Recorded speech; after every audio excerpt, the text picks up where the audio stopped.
We're back with the second segment of an interview with Mr. Yitzchok Baruch Schachter. And last we spoke, Mr. Schachter, you were speaking about Buchenwald, and I'd like to get a sense, firstly, how old were you when you came to Buchenwald after Auschwitz from Bunamonowitz?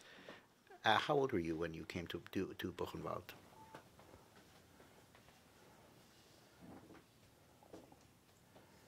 About 17. 17. That's what I thought about that. And so, can you tell me about that? The trip. How did you come from Auschwitz and then to Buchenwald, and then we'll speak about. You did speak about your working with the jackhammer, but I'd like to just build up to that a little bit. In Buchenwald we have no jackhammer. Buchenwald we just went with the train from Auschwitz to Buchenwald. Okay. And then we went to Zwieberg, there where we had the jackhammers. Oh, I see. It was in Seeberg. Okay. Zwieberg. So tell me about leaving Auschwitz and going to Buchenwald. What your memory of that period? Well, this was in January 45, and a few days later, Auschwitz was liberated. But that took us 2 days before Auschwitz to Buchenwald. And on the way to Buchenwald, the aeroplanes, I know from Russia or from America, bombarded the train. Also the Germans who was watching us, in every wagon was 2 Germans by the door. So they ran away also on the fields, and we ran out too to the fields. When the planes went away, they took us again. There was on the fields. They took us back to the trains, and we went to Buchenwald. And over there, we were there about 2 weeks or so, and they took us to Zwieberg. And over there was the very hard work, as I said before, with the jackhammers. It was very hard. I worked over there harder than Auschwitz the whole time. In the short period we were there. And how long were you in Seeberg? Seeberg we were from January to April. April, they took us on the 3rd March. And on the 3rd March, we went a few days, I don't remember, day and night, and the Goddess we went, and we went 5 together, and in the sides, every few columns, there was German. And one night was a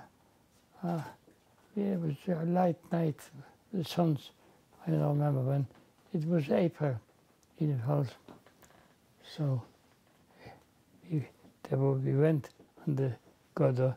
The side of the Goda was graves. You know, the water should run in there. And myself and one other boy went. No, first of all, we went to the Dortmund, and the planes, the planes that were flying over there, so they took us out. We ran in the fields, and we met over there Polish girls who worked over there for the Germans also. I mean, they got paid, but they weren't in camps. They were about families. They took it to work, and they got paid. So they told us we should hide. We should hide because the Russians are coming again, and the Germans are running away. So we're hiding. We were lit down in the field and slept. A few hours later, I don't know how long it took, came the Hitlerjugend with ammunition, and they took us all together. The Russians stopped, so they took us all together to the camp. I was lucky. The second boy I was together with him then. He was from a small land in Europe. But, no, it was, I meant myself soon, in the Lagerführer, who was a German. He was from the Luxembourg. In the Lagerführer was also from Luxembourg. He knew this family, so he didn't kill him, so he didn't kill me either, because I was together with him. So, and that's how he went again. He went on the Totenmarsch, and again happened. We went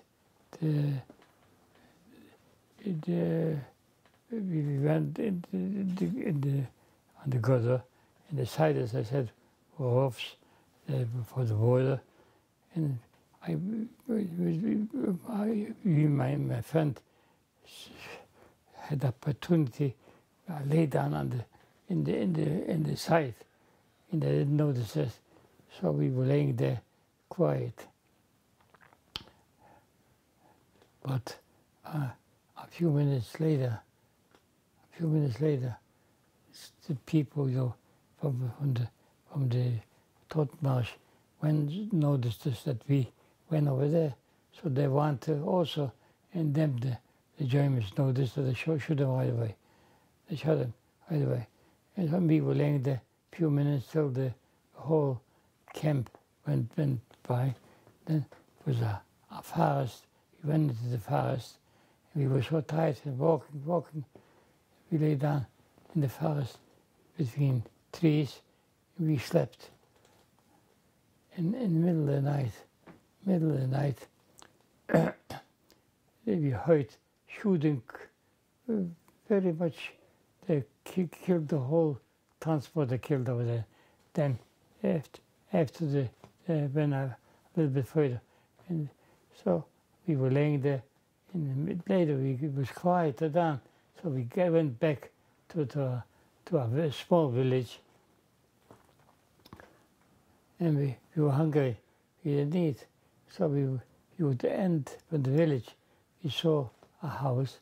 In the house, the Germans, they had in the yard, they had a closet with food, I don't know what kind of food, whatever it was. So we opened up one, there was nothing there. So we went to the next house. In the next house, and was there something. So we took it, we ate, and so we ate. We were tired, so we saw a ladder going up the roof of the house. The roof there, over the house, before the roof, is right, like a balcony? A balcony. Uh-huh. We were there. Over there, they had straw, there. And we lay down to sleep, middle of the night. By next day, middle of the day, comes out an old German person, very nice, old man. He asked us, was macht ihr here? What are you doing here? We told him, well, you saw that the transport went by. We were tired. We said, when we will rest a little bit, we go to the, what could we tell them? Go back to the transport, that's all. He said, my wife told me in the middle of the night that she hears somebody going up there on top. So, okay, but listen, you hear, he was very nice. He gave us, he said, here on this side, there's the barn. They had one cow over there. And I'll go, later. My wife will cook up potatoes in the house. I'll ring the bell. You go over there, and here's a stick, a cord. Here, I'll give you a pail. Over there, a pail with potatoes. And you take it up, you eat. Meanwhile, it's okay. And that's how we did 7 days I was there. But he told us that we shouldn't make too much noise because his daughter is a SS. And if you find out that the parents hiding me, that we will kill you, they'll kill you, they'll kill us too, because you're hiding. So you were there by them 7 days. But what a story! What a story! My and goodness. The last day, when they came up the night before, he told us that that man that you see over there is the city hall. Over there, tomorrow, 12 o'clock, they put a white flag. The surrender here. They shouldn't. The army should come and that's all. But he told us he wants that he doesn't want that he should go out from their house. So he told us here, 2 houses away, there's a bunker. You go middle of the night, go in the bunker. In the morning you come out to the bunker. You with the bunker. Nobody saw you before. That's all. They were afraid for the neighbors. And that's how it was. So this was on a Saturday. The American army came in, and this was near a river. And they had made up between America and Russia that this side America will go in, and this side Russia will go in. And the Germans, they didn't want to fall into the Russians, so they surrendered to the Americans. So the Americans had to go in before they give it over to the Russians. So the Americans came in here, and they liberated us.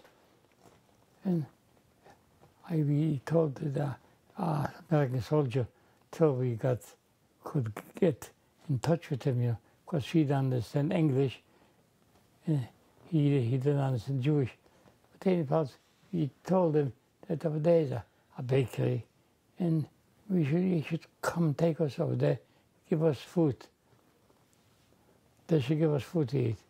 So we went over there to this house, and the soldier knocked on the door, and a lady came over there to the door.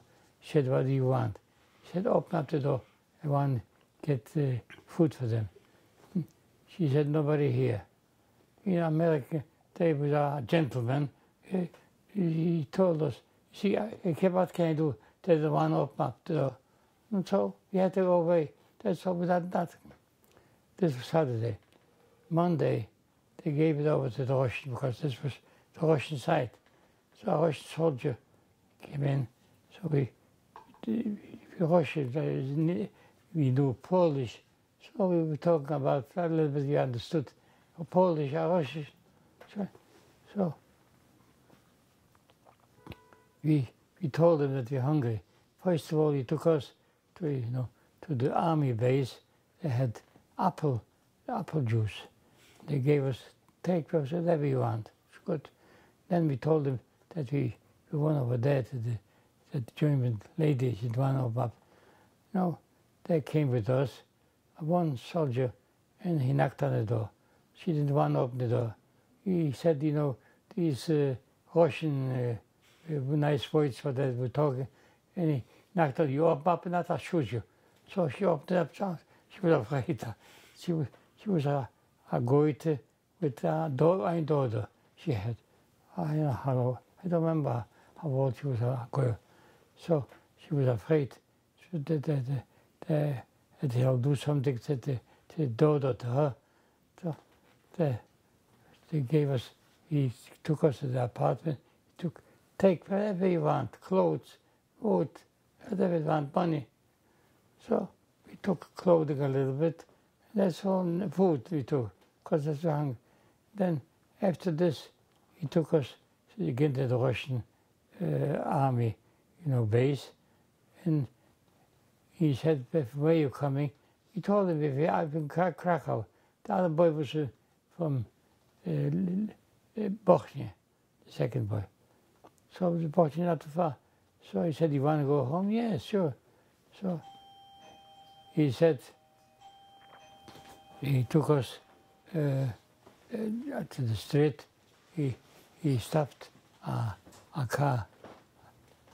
Stopped a car with James were riding in the car, and this, but he took us and go over there in the truck, and the truck took us to Katowice. In Katowice we had over there. First of all, there was the German. There was one German was he had trouble with the leg, he couldn't go, so he took a wagon, a horse wagon, and he said, "You go with this wherever you want to go." There was another German on the truck. He told you can walk, you don't go. Nothing. You German is no good. They took, a revolver, and they shot all four wheels. The truck should sit. They shouldn't be able to go. And he took for somebody else to go. And he told us, for us two boys, that you can go on the truck and take whatever you want. So, but there were maybe millions of Deutsche marks, good money. But we figured, what is good to do in Deutsche mark? Deutsche money is no good. They lost the war, so we didn't take nothing. But it was, they used later was good, but we wouldn't have it. Sure. Yeah. So they took us our car, and they took us to Katowice, and they gave us over there to our room where to sleep. And then we went to Krakow. And in Krakow, I found my cousin. First of all, I had one cousin which he lived, as I said before, he lived in Holland, and his parents were rich in Krakow. He used to live on Krakowski, Dratzen, 13. So we said, after the war, we'll meet over there by this house. Because we thought, everybody, we're going to live, we'll meet over there. So we went over there, but we didn't see him. But I met our cousin mine in one. Then I met in Krakow also. They gave us a house, Dom Akademicki, it was called, where the students in the university were learning over there and living over there. So, but they gave it to us. So we were sitting over there, we were living over there. And I met over there, he used to be an uncle of mine, then he married my cousin. She was a cousin of mine. And we were there in a room. He was a little electrician, so I fixed the electric in the house. We were over there. One Shabbos, there was a pogrom in Krakow. They said that the Jews killed a Polish girl. This was in 1940. 45. After the war. Right. After the war. And people were running away. And one person I saw in the window, I personally saw too, other people saw through the window. He was on the second floor. And in the back of the house, there was a big empty space. He ran over there, and the Poles killed him over there in front of our eyes. We see up in the top. He couldn't do nothing. There were a lot of guys going there. So, but then came a Russian soldier, a Jewish soldier, a captain, and he started shooting in the air. So they all ran away, and then so as soon this happened, we went to Fernwald, to Austria, Wien, in Fernwald. And over there, I was liberated. I was after the liberation, but I was there. And so Fernwald, you went to Fernwald, and you were liberated? Well, I was liberated before. Before, yeah. Before. Yeah, but in Fernwald we used to live. We had a nice community over there. They were from Jews and we were not from Jews. But we lived together over there. And I worked there in the kitchen. And my wife also worked there. She was a girl there. She came with the Kosovo Rebbe from Feldafing. They came after Sikis. They came to Fermwald. So you married in Fermwald? I married in Fermwald. The Klausenberger Rebbe married? I married. I was a Husen in February. No, in January. In February I married. In April, I think, I came to America already. Because she... April of what year again? 45. 46. February 46. But it was very early. Yeah, my wife had an uncle and aunt here, and they sent us some papers. Right. So we went to the... she had only one. She had two sisters there too. They sent papers for all three sisters. But they didn't know that I am married, so they didn't send for me. So we had to go to the consul, and he married us officially, the consul, that I should be able to come with my wife to America. So we came in April 16, in February 16, we came to America. And then the uncle here rented a room for us. Before we come here to America, so tell me about the chasana that the Klausenberger Rebbe. You had no family members. No family members. And your wife. Also, just she had two sisters. And they were in Fermwald? They were in Fermwald too. So there were two sisters. So there was some family there. There were three sisters. My wife and two sisters. Right, three sisters. Yeah, they came here to America together. So tell me a little bit about the chasana. The chasana was,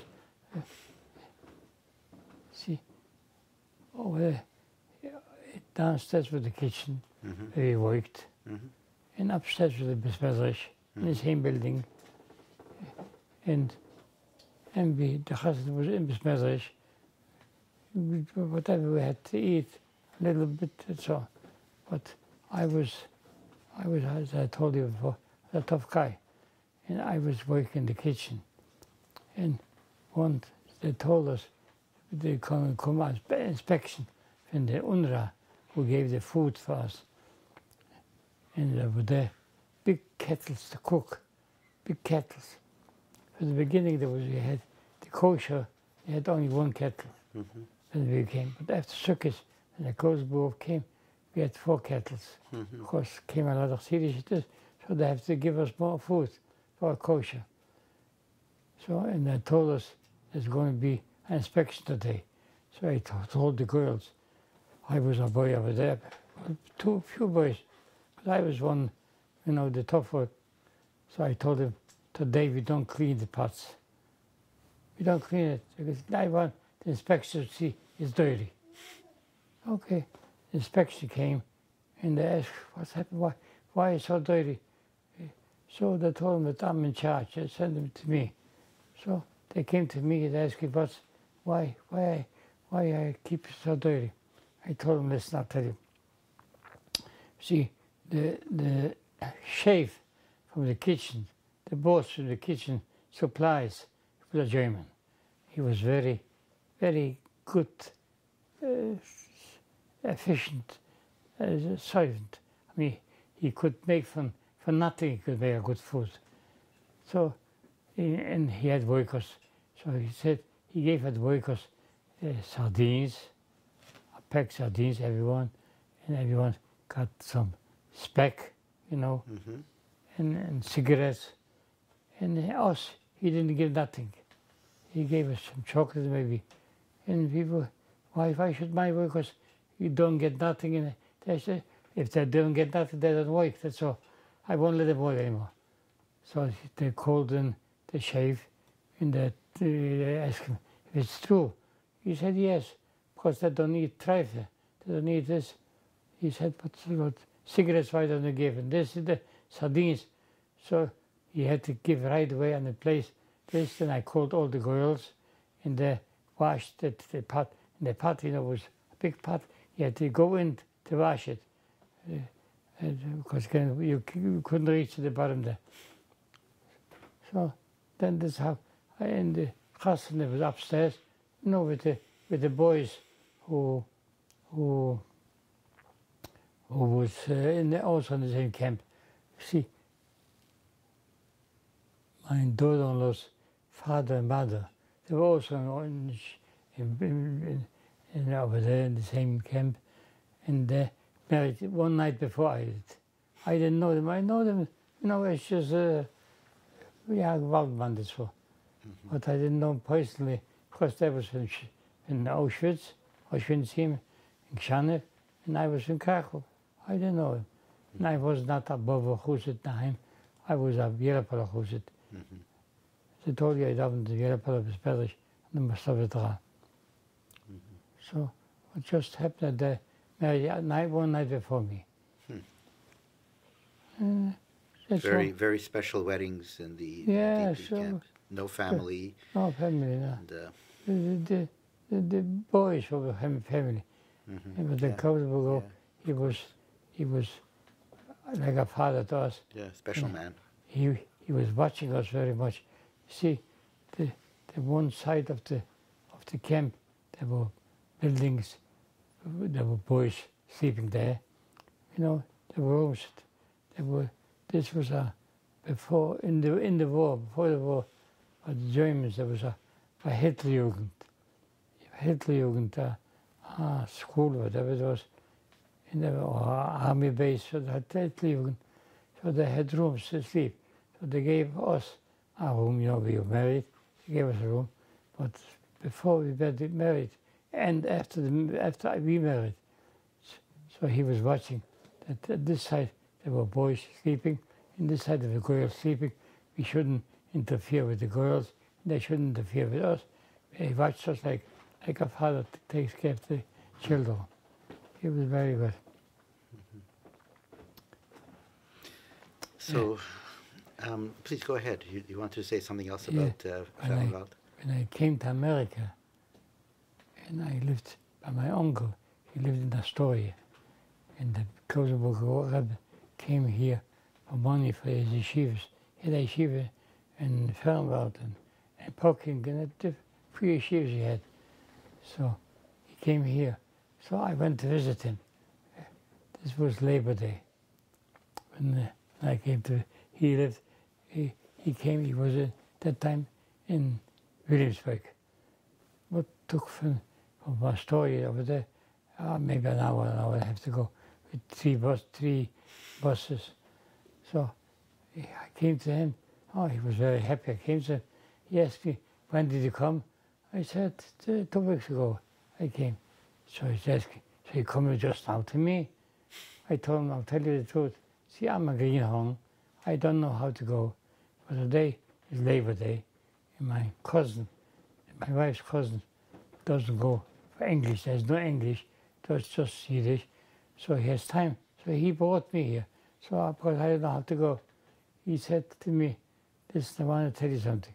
As long as the sun is greener than a boil lechtig, but don't be a gay American. I mean, he took care of, he remembered me. Nice, nice. Yeah.